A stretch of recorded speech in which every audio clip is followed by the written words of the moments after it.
The car groans to a stop on the side of a dusty and deserted crossroads, about an hour away from the capital, Lusaka. So we've had a bit of a disaster. Look at that. Clearly means we can't do any more work today. I'm in Zambia, a landlocked country in South Central Africa, rich in natural resources like copper. Sensing we might be a while, I decide to take a walk. Making friends with the locals as always.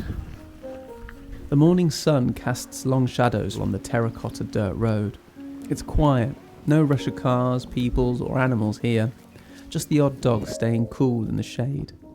I look around and see most of the little brick shacks are shut. Faded hand-painted signs for shops and restaurants look as if they haven't been opened for years. But there's a faint sound coming from on the right. Can I feel your tomatoes, please? Rich red tomatoes being lovingly stacked in pyramids on a little wooden brown bench. There's a woman humming away absent-mindedly, hoping for a busy day of trade. My name is Bridget Banda.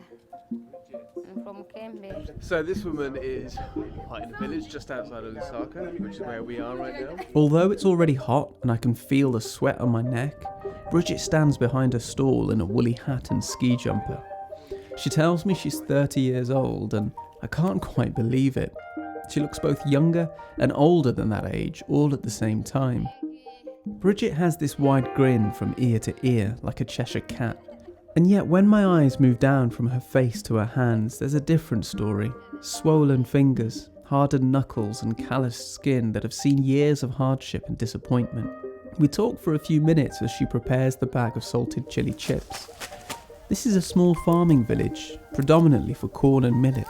A lot of her customers are the men who'll come back around midday for lunch and chat while it's too hot to work in the field.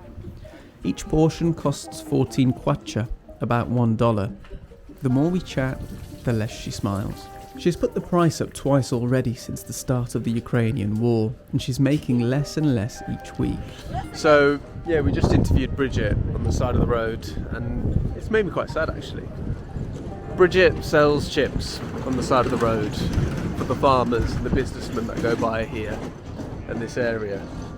That's her job, that's her life. So yeah, the costs are going up.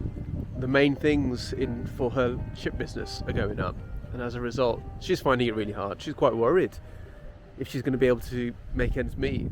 The price of cooking oil has doubled. She points to a 5-litre bottle of vegetable oil hidden under her table and says it costs her $20 now. At the start of the year it was under 10.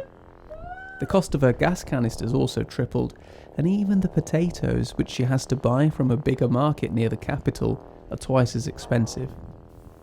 At home she has 2 children and her mother to look after. Her daughter is 10 and doing well in school. It's a blessing and a burden that her daughter's so talented. She constantly needs new books and paper, and Bridget wants to support her as much as she can. She sees the value of getting an education she herself wasn't able to get. Her mother has arthritis and looks after her son who has special needs. Bridget tells me all this while staring directly at me.